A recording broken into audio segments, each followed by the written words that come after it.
Hey folks, Sharia Law, the scariest new word of 21st century American media. A quick Google search will expose tons and tons of articles about how this law code is something Muslim and scary, and apparently rural cities in the United States really need to ban it. So, what is it? Is this Islamic legal code really the boogeyman we think it is? Let's take a dip into Sharia, the Islamic legal system.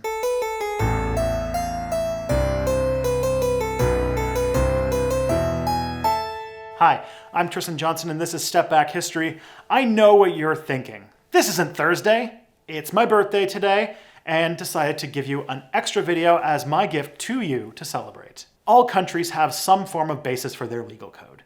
In the English world, you have what we call common law, which prioritizes precedent in deciding legal outcomes. If you can show a similar decision before, then it's likely decided again. In many other parts of the world, you have a civil law based on Roman law, which instead of appealing to precedent, uses the legal code as a reference in which to interpret. There's also a customary law, which appeals to tradition, and for Jews and Muslims, you have religious legal codes, the Muslim one being called Sharia. Sharia is one of the fundamental concepts in Islam. It's a complicated legal code formalized in the first few centuries after the death of Muhammad. At the core of Islam is a total devotion and submission of one's life to God. The literal translation of Sharia is the path leading to the watering place. In a desert society, I don't think you need to try hard to imagine the significance there. Sharia is the way of making sure that law reflects God's desire for a proper Muslim society. In application, it's a system of duties for Muslims to follow their religious beliefs. So it functions at various levels. There is Sharia, the literal legal code of a few Muslim-majority countries, namely Saudi Arabia, Afghanistan, and to a lesser extent Oman, Indonesia, and Jordan. There is also a personal Sharia law, which is sort of the rules for what makes a good Muslim. There's an entire field of Muslim jurisprudence trying to sort through canonical text and a truly massive pile of critical explanation and interpretation of that text, which religious scholars call exegesis. Because Islamic law was for so long tied to theology, the theological debate in Islam is a way more complicated and nuanced than, I hazard to say, any other religion. To understand the ethical Muslim life and why it is the way it is requires decades of study and mastery of classical Arabic. Even if you do these things, there's a massive field of differences in thought, opinion, and interpretation. Muslim scholars call this process of attempting to work out and interpret text fiqh, or understanding. The discovery of God's law was considered completed in the 9th century and formulated into a series of legal manuals written by a large number of jurists. Throughout the Middle Ages, they elaborated and systematized these manuals and produced a massive amount of commentaries, interpretations, and literature. There are many, many layers to this stuff. It differs from the Western legal codes in two fundamental ways. The first is the scope of its coverage. Sharia not only covers the role of the state, but has commentaries on one's relationship with God, their neighbors, and their own conscience. This includes the formalized rules for the Muslim rituals, like times for prayers and the regulations for pilgrimage and fasting. It also discusses ethics, differing from the Western law by giving advice not on what one must do, but also on what one ought to do. There are extensive commentaries on what actions are worthy of praise or blame. However, in these ethical rulings, there are no prescribed punishments or rewards. So it's both a legal code and a code of behavior. The second difference is that Sharia is seen as an expression of the will of God. Muslims believe that communication with God stopped after the death of Muhammad, and that there is, therefore, no more divine revelation left to gain. Hence, why they consider the discovery of the legal code complete and why that core is so rigid. And this is a real problem when it comes to modern-day Islamic jurisprudence. Social advancements and new issues don't exist in these supposedly complete legal codes, and so adaptation to modern society is one of the central debates in Islamic legal scholarship. A million interpretations range from the violent fundamentalism of ISIS to the more open to interpretation and re-examination position most Muslims follow. Islamic law is as old as the first Muslim communities. Muhammad established the first rules himself when he ruled over the city of Medina in 622 CE. The Muslim holy book, the Quran, has a few standards of conduct, but is in no way a comprehensive body of law. During Muhammad's life, judges interpreted and expanded on general statements from the Quran in an ad hoc fashion. This continued until the rise of the Umayyad dynasty in 661.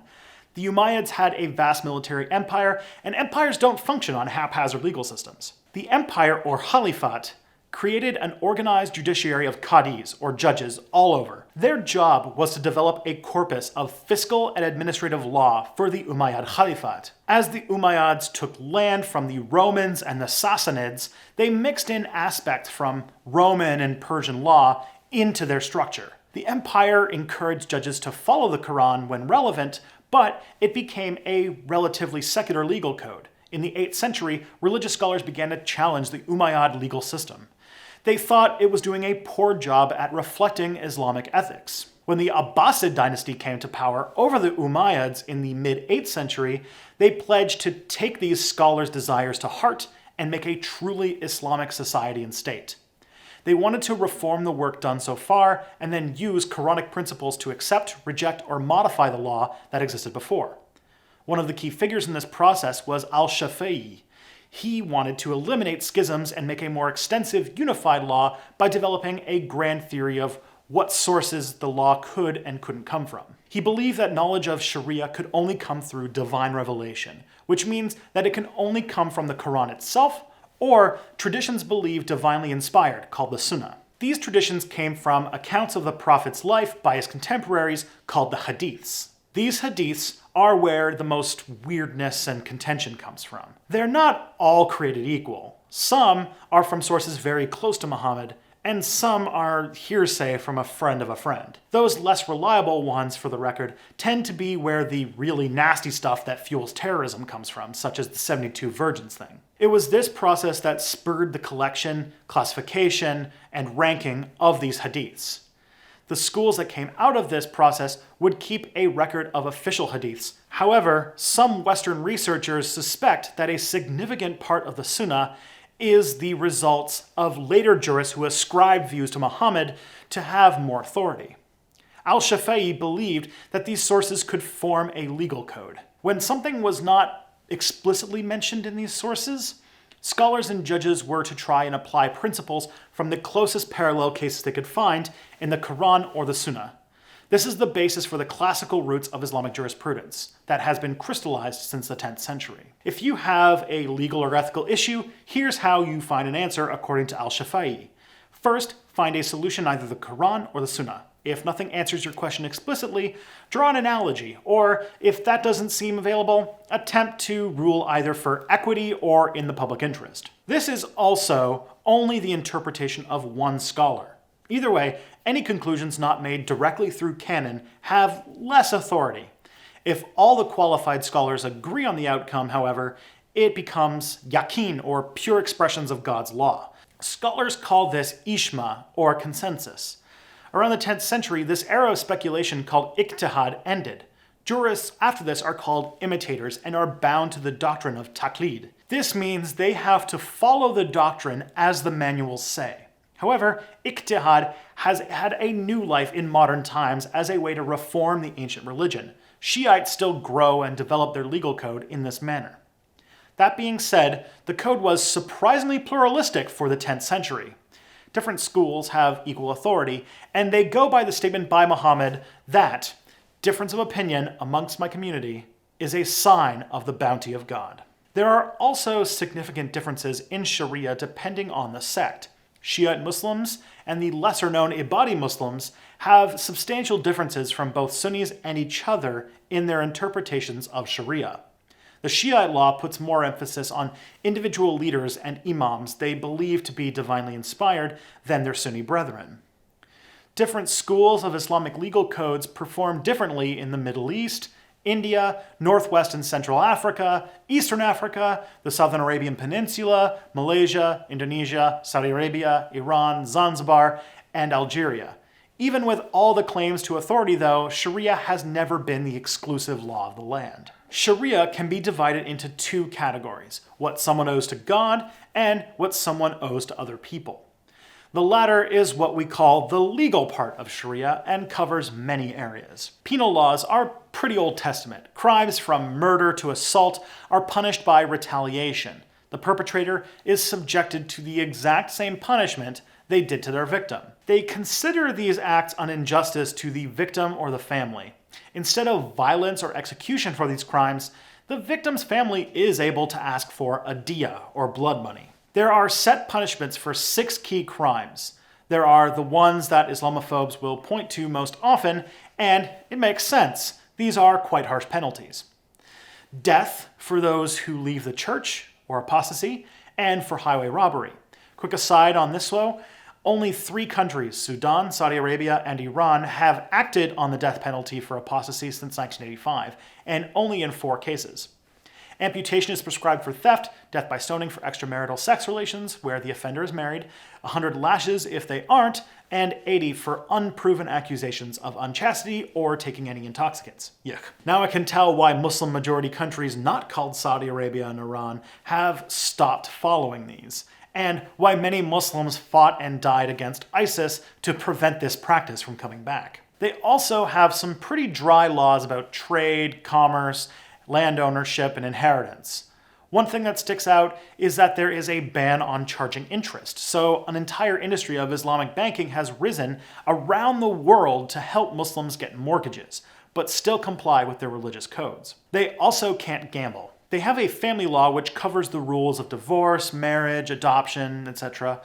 This law also includes succession in detail. If you think about how weird and obtuse the statutes about passing titles down can be, then you know why I'm just going to skip the discussion here on the system of inheritance by male agnate relatives. Lastly, Sharia has a dense system of procedure and evidence. What counts as admissible evidence, how much testimony is necessary, and it's a lot, and so on. It's the detailed rules and procedures for running a Sharia court. So in the 19th century, Western civilization through colonization and trade brought some pretty significant changes to Islamic law. For criminal law and commerce, Muslim society began to feel the traditional Sharia systems were just too far out of touch with the needs of the time. Not only was the procedure of Sharia old, but so was the substance. Since the 19th century, most Muslim countries dropped the criminal and civil law parts of Sharia and put in new legal systems based on European models and secular tribunals. The only nations practicing Sharia in its entirety today is in the Arabian Peninsula. The only things people use Sharia courts for anymore are family law, succession, and some forms of endowments. And not even in these realms does Sharia work the way it used to. In the Middle East, Sharia family law has been replaced with some more modern code. Sharia courts now have no legal authority. They're just places where people go to decide what the proper Islamic thing to do is. And they can choose to follow or not follow that as they desire. Even these courts have reformed and changed in response to modern social needs. And if Muslims ever practice Sharia courts outside of Saudi Arabia, it's this modern version. And it's not just Muslims. Jews have a similar religious court. Places where you can have judges steeped in knowledge of Islamic law and ethics to work out disputes, not dole out executions. Saudi Arabia's extreme legal code and cruel practices are due to their school being an extremely strict code and a fundamentalist government. It's called Hanbali and named after a man named Ibn Hanbal. It's its own thing altogether. So then, why all the scare? Well, if your only exposure to Islam is watching Saudi Arabia or radical fundamentalists on TV, you probably have a very skewed concept of Islam and the Islamic world. It's religion with wild claims and retrograde laws, just like every other religion. And just like every other religion, their followers, with a few exceptions, adapt, change, reform, and remove what parts don't work anymore. So if you don't know what Sharia is and all your information about it comes from reactionaries trying to exploit fear of a non-specific other for clicks and watch time, then yeah, you're going to be terrified. Maybe, just maybe, ask a Muslim? If you like this video, be sure to smash that subscribe button and click the bell notification icon to make sure you know when streams are live and new videos are up. It's my birthday, so if you want to give me the gift of channel stability and a long-term future, consider throwing me a few bucks at patreon.com/stepbackhistory. I want to thank all of these wonderful patrons for helping make this channel get this far, especially Don and Carrie Johnson. We just passed a stretch goal, so expect the long-promised history of the swastika in the next month or so. The theme is by 12 Tone, and come back soon for more Step Back. There's also a customary law which appeals to tradition. Tradition.